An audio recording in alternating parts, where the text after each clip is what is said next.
आज की कहानी है त्याग और धोखे के बीच फंसी एक अनाम रिश्ते की कहानी।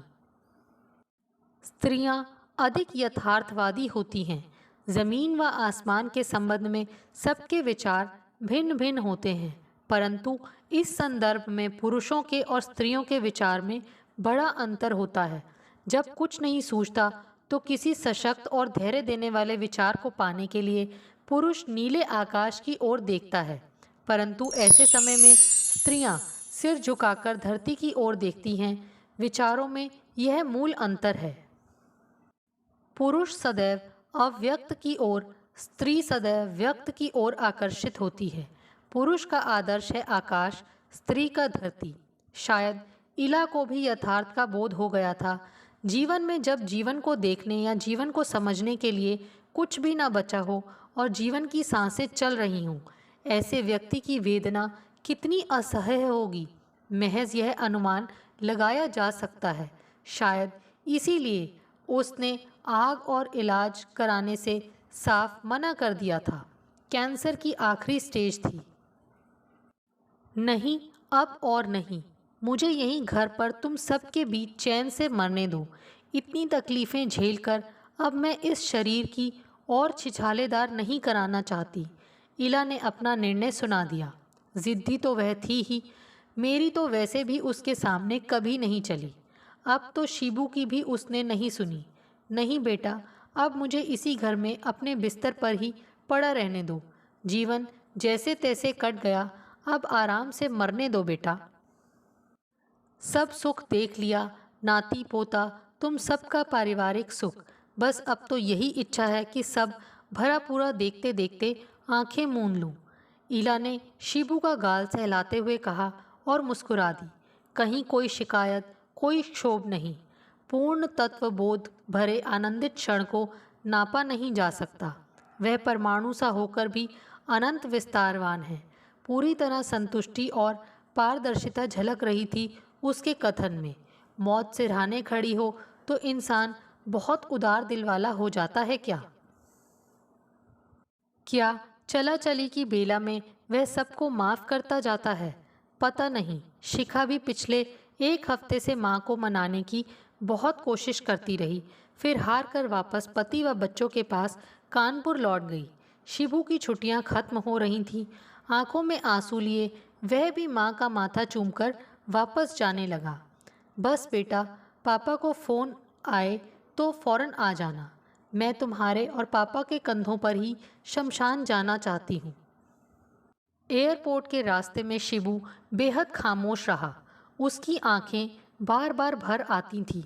वह माँ का दुलारा था, शिखा से 5 साल छोटा।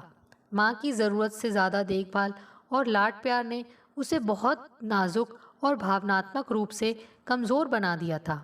शिखा जितनी मुखर और आत्मविश्वासी थी, वह उतना ही दब्बू और मासूम था। जब भी इला से कोई बात मनवानी होती थी तो मैं शिबू को ही हथियार बनाता। वह कहीं न कहीं इस बात से भी आहत था कि माँ ने उसकी भी बात नहीं मानी, या शायद माँ के दूर होने का गम उसे ज़्यादा साल रहा था। आजकल के बच्चे काफ़ी संवेदनशील हो चुके हैं। इस सामान्य सोच से मैं भी इत्तेफाक रखता था। हमारी पीढ़ी ज़्यादा भावुक थी, लेकिन अपने बच्चों को देखकर लगता है कि शायद मैं गलत हूँ। ऐसा नहीं कि उम्र के साथ परिपक्व होकर भी मैं पक्का घाघ हो गया हूँ। जब अम्मा खत्म हुई थी तो शायद मैं भी शिबू की ही उम्र का रहा होऊंगा। मैं तो उनकी मृत्यु के 2 दिन बाद ही घर पहुंच पाया था। घर में बाबूजी व बड़े भैया ने सब संभाल लिया था। दोनों बहनें भी पहुंच गई थी। सिर्फ मैं ही अम्मा को कंधा ना दे सका। पर इतने संवेदनशील मुद्दे को भी मैंने बहुत सहज और सामान्य रूप से लिया। बस रात में ट्रेन की बर्थ पर लेटे हुए अम्मा के साथ बिताए तमाम पल छन छन कर दिमाग में घुमड़ते रहे। आंखें छलछला जाती थी, इससे ज़्यादा कुछ नहीं। फिर भी आज बच्चों की अपनी माँ के प्रति इतनी तड़प और दर्द देखकर मैं अपनी प्रतिक्रियाओं को अपने तरीके से सही ठहरा कर लेता हूँ। असल में अम्मा के 4 बच्चों में से मेरे हिस्से में उनके प्यार व परवरिश का चौथा हिस्सा ही तो आया होगा। इसी अनुपात में मेरा भी उनके प्रति प्यार व परवाह का अनुपात 1/4 रहा होगा। और क्या, लगभग 1 हफ्ते से मैं शिबू को बराबर देख रहा था। वह पूरे समय इला के पास ही बना रहता। यही तो इला जीवन भर चाहती रही थी। शिबू की पत्नी सीमा जब साल भर के बच्चे से परेशान होकर उसकी गोद में उसे डालना चाहती तो वह खींच उठता, प्लीज़ सीमा, इसे अभी संभालो, माँ को दवा देनी है, उनकी कीमो की रिपोर्ट पर डॉक्टर से बात करनी है। वाकई इला है बहुत अच्छी, वह अक्सर फूलती भी रहती। मैं तो राज रानी हूँ, राजयोग लेकर जन्मी हूँ। मैं उसके बचकानेपन पर हंसता। अगर मैं उसकी दबंगई और दादागिरी इतनी शराफत और शालीनता से बर्दाश्त ना करता तो उसका राजयोग जाता पानी भरने। जैसे वही एक प्रज्ञावती है, बाकी सारी दुनिया तो घास खाती है। ठीक है कि घर परिवार और बच्चों की जिम्मेदारी उसने बहुत ईमानदारी और मेहनत से निभाई है। ससुराल में भी सबसे अच्छा व्यवहार रखा। लेकिन इन सब के पीछे यदि मेरा मॉरल सपोर्ट ना होता तो क्या कुछ खाक कर पाती वह। मॉरल सपोर्ट शायद उपयुक्त शब्द नहीं है। फिर भी अगर मैं हमेशा उसकी तानाशाही के आगे समर्पण ना करता रहता और दूसरे पतियों की तरह उस पर हुक्म गांठता, उसे सताता, तो निकल गई होती उसकी सारी हेकड़ी। लगभग 45 वर्ष के वैवाहिक जीवन में ऐसे कई मौके आए जब वह महीनों बिसूरती रही। मेरा तो भविष्य बर्बाद हो गया जो तुम्हारे पल्ले बांध दी गई। कभी विचार नहीं मिले, कोई सुख नहीं मिला। बच्चों की खातिर घर में पड़ी हूँ, वरना कब का जहर खा लेती। बीच में तो वह 3-4 बार महीनों के लिए गहरे अवसाद में जा चुकी है। हालांकि इधर जब से उसने कीमोथेरेपी ना कराने का निश्चय कर लिया था और आराम से घर पर रहकर मृत्यु का स्वागत करना तय किया था, तब से वह मुझे बेहद फिट दिखाई दे रही थी। उसकी धाकड़ काया जरूर सिकुड़ के बच्चों जैसी हो गई थी, लेकिन उसके दिमाग और जबान में उतनी ही तेजी थी। उसकी याददाश्त तो वैसे भी गजब की थी। इस समय वह कुछ ज़्यादा ही अतीत जीवी हो गई थी। उम्र और समय की भारी भरकम शिलाओं को ढकेलती अपनी यादों के तहखाने में से वह ना जाने कौन कौन सी तस्वीरें निकालकर अक्सर बच्चों को दिखलाने लगती थी। उसकी नींद बहुत कम हो गई थी। उसके सिर पर हाथ रखा तो उसने झट से पलकें खोल दी। दोनों कोरों से 2 बूंद आंसू छलक पड़े। शिबू के लिए काजू की बर्फी खरीदी थी। हाँ भाई, मठरियाँ भी रखवा दी थी। मैंने उसका सिर सहलाते हुए कहा तो वह आश्वस्त हो गई। नर्स के आने में अभी काफ़ी समय है ना। उसकी नज़रें मुझ पर ठहर गईं। हाँ क्यों, कोई ज़रूरत हो तो मुझे बताओ, मैं हूँ ना। नहीं, ज़रूरत नहीं, बस ज़रा दरवाज़ा बंद करके तुम मेरे सराहने आकर बैठो। उसने मेरा हाथ अपने सिर पर रख लिया। मरने वाले के सिर पर हाथ रखकर झूठ नहीं बोलते। सच बताओ, रानी भाभी से तुम्हारे संबंध कहाँ तक थे। मुझे करंट लगा, सिर से हाथ खींच लिया।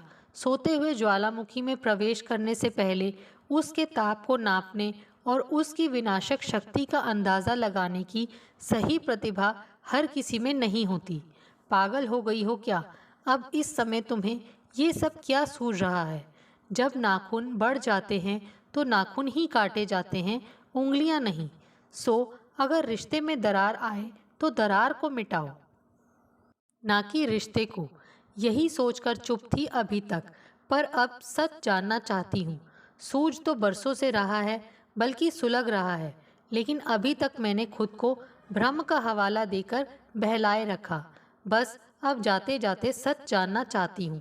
जब अभी तक बहलाया है तो थोड़े दिन और बहलाओ, वहाँ ऊपर पहुँचकर सब सच झूठ का हिसाब कर लेना। मैंने छत की तरफ उंगली दिखाकर कहा।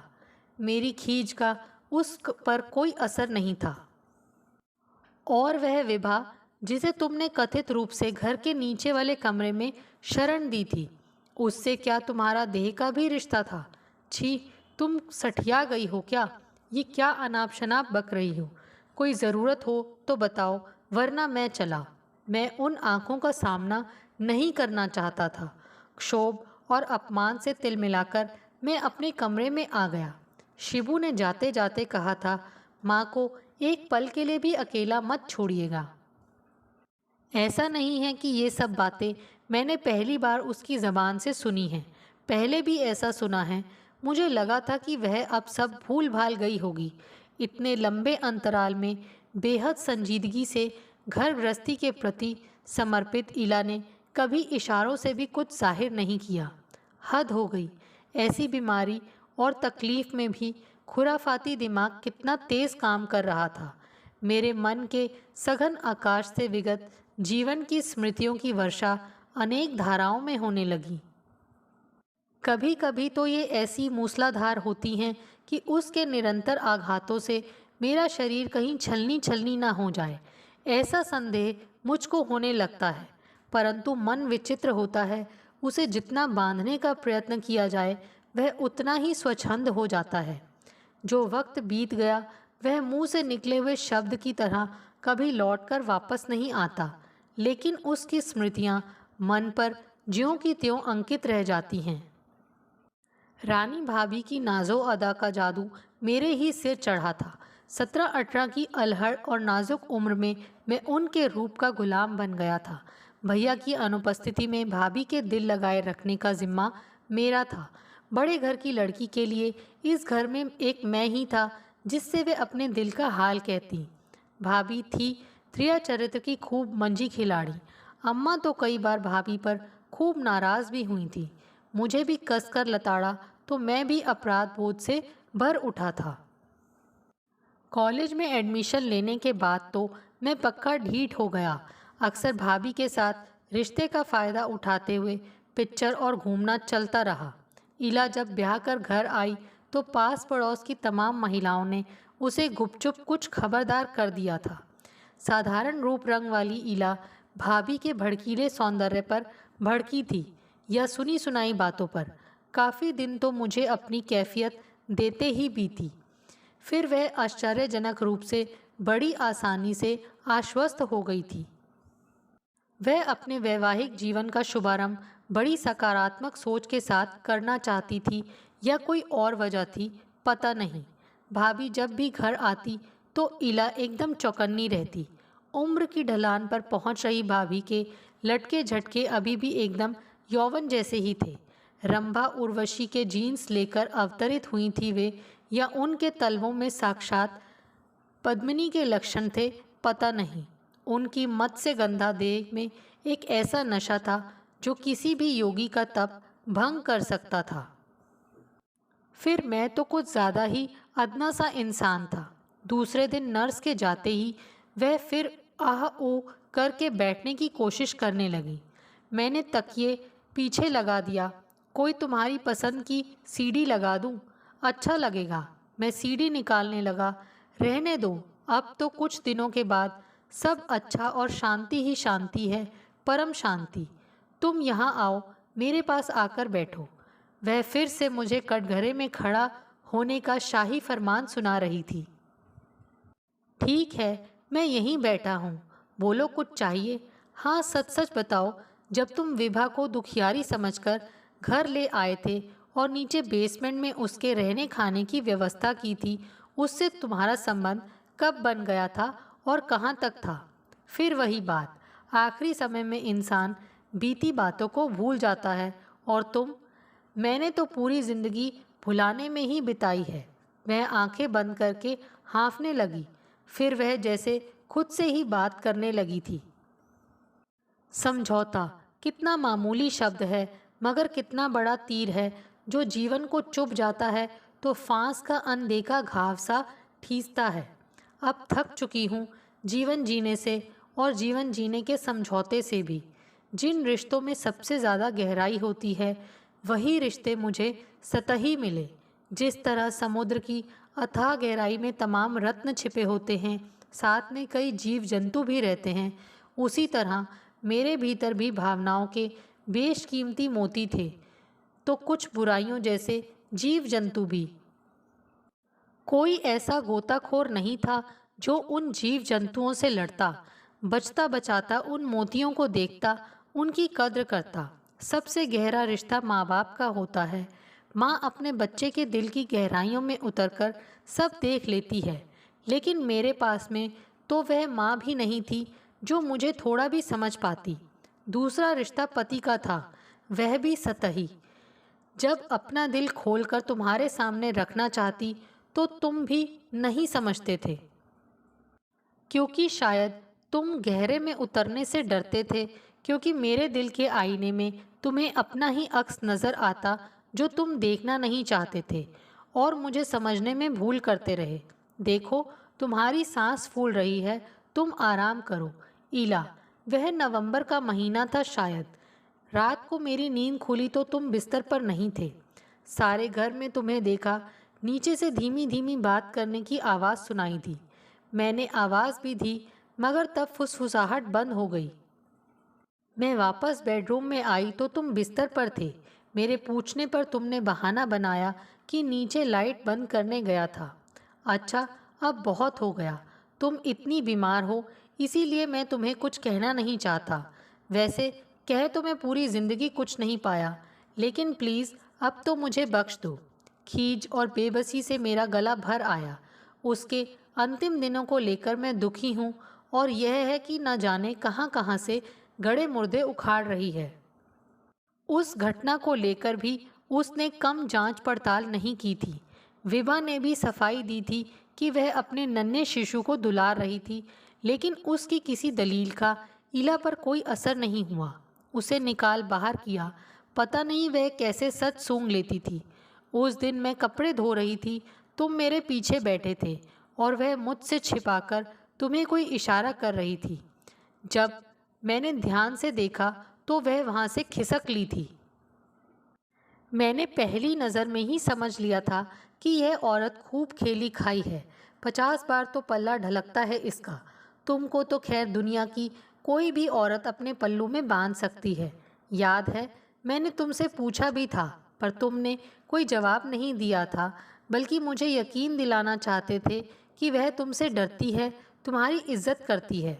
तब शिखा ने टोका भी था, माँ, तुम्हारा ध्यान बस इन्हीं चीज़ों की तरफ जाता है, मुझे तो ऐसा कुछ भी नहीं दिखता। माँ की इन ठेठ और ताना बातों से शिखा चिढ़ जाती थी। कौन कहेगा कि मेरी माँ इतने खुले विचारों वाली है, पढ़ी लिखी है। उन दिनों मेरे दफ्तर की सहकर्मी चित्रा को लेकर जब उसने कोसना शुरू किया तो भी शिखा बहुत चिढ़ गई थी। मेरे पापा हैं ही इतने डिसेंट और स्मार्ट कि कोई भी महिला उनसे बात करना चाहेगी, और कोई बात करेगा तो मुस्कुराकर चेहरे की तरफ देखकर ही करेगा ना। बेटी ने मेरी तरफदारी तो की, लेकिन उसके सामने ईला की कोसने वाली बातें सुनकर मेरा खून खौलने लगा था। मुझे ईला के सामने जाने से भी डर लगने लगा था। मन हुआ कि शिखा को एक बार फिर वापस बुला लूं, लेकिन उसकी भी नौकरी, पति, बच्चे सब मैनेज करना कितना मुश्किल है। दोपहर में खाना खिलाकर ईला को लिटाया तो उसने फिर मेरा हाथ थाम लिया। तुमने मुझे बताया नहीं। देखो, अब तो मेरा आखिरी समय आ गया है। अब तो मुझे धोखे में मत रखो, सच सच बता दो। मेरी समझ में नहीं आ रहा है। पूरी जिंदगी बीत गई, अब तक तो तुमने इतनी जिरह नहीं की, इतना दबाव नहीं डाला मुझ पर। अब क्यों? इसलिए कि मैं स्वयं को धोखे में नहीं रखना चाहती। अगर तुमने दबाव में आकर कभी स्वीकार कर लिया होता तो मुझे तुमसे नफरत हो जाती, लेकिन मैं तुम्हें प्रेम करना चाहती थी, तुम्हें खोना नहीं चाहता थी। मैं तुम्हारे बच्चों की माँ थी, तुम्हारे साथ अपनी पूरी ज़िंदगी बिताना चाहती थी। तुम्हारे गुस्से को, तुम्हारी अवहेलना को मैंने अपने प्रेम का हिस्सा बना लिया था। इसीलिए मैंने कभी सच जानने के लिए इतना दबाव नहीं डाला। फिर यह भी समझ गई कि प्रेम यदि किसी से होता है तो सदा के लिए होता है, वरना नहीं होता। लेकिन अब तो मेरी सारी इच्छाएं पूरी हो गई हैं, कोई ख्वाहिश बाकी नहीं रही। फिर सीने पर धोखे का यह बोझ लेकर क्यों जाऊं? मरना है तो हल्की होकर मरूं। तुम्हें मुक्त करके जा रही हूँ तो मुझे भी तो शांति मिलनी चाहिए ना। अभी तो मैं तुम्हें माफ़ भी कर सकती हूँ, जो शायद पहले बिल्कुल ना कर पाती। ओफ, राहत का एक लंबा गहरा उच्छ्वास। तो इन सब के लिए अब ये मुझे माफ़ कर सकती है। वह अक्सर गर्व से कहती थी कि उसकी छठी इंद्रियां बहुत शक्तिशाली हैं। खोजी कुत्ते की तरह वह अपराधी का पता लगा ही लेती है।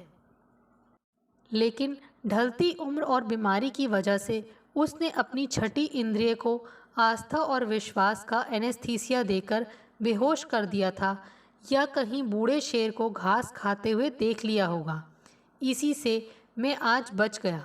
सच और विश्वास की रेशमी चादर में इत्मीनान से लिपटी जब वह अपने बच्चों की दुनिया में माँ और नानी की भूमिका में आकंठ डूबी हुई थी, उन्हीं दिनों मेरी जिंदगी के कई राज ऐसे थे जिनके बारे में उसे कुछ भी पता नहीं। अब इस मुकाम पर मैं उससे कैसे कहता कि मुझे लगता है यह दुनिया दो हिस्सों में बटी हुई है। एक त्याग की दुनिया है और दूसरी धोखे की। जितनी देर किसी में हिम्मत होती है वह धोखा दिए जाता है और धोखा खाए जाता है, और जब हिम्मत चुक जाती है तो वह सब कुछ त्याग कर एक तरफ हटकर खड़ा हो जाता है। मिलता उस तरफ भी कुछ नहीं, मिलता इस तरफ भी कुछ नहीं है। मेरी स्थिति ठीक उसी बरगद की तरह थी जो अपनी अनेक जड़ों से जमीन से जुड़ा रहता, अपनी जगह अटल अचल। कैसे कभी कभी एक अनाम रिश्ता इतना धारदार हो जाता है कि वह बरसों से पल रहे नामधारी रिश्ते को लहूलुहान कर जाता है। यह बात मेरी समझ से परे थी। दोस्तों, आपको हमारी ये कहानी कैसे लगी? प्लीज़ कमेंट्स करके बताइए। Thanks for watching this video.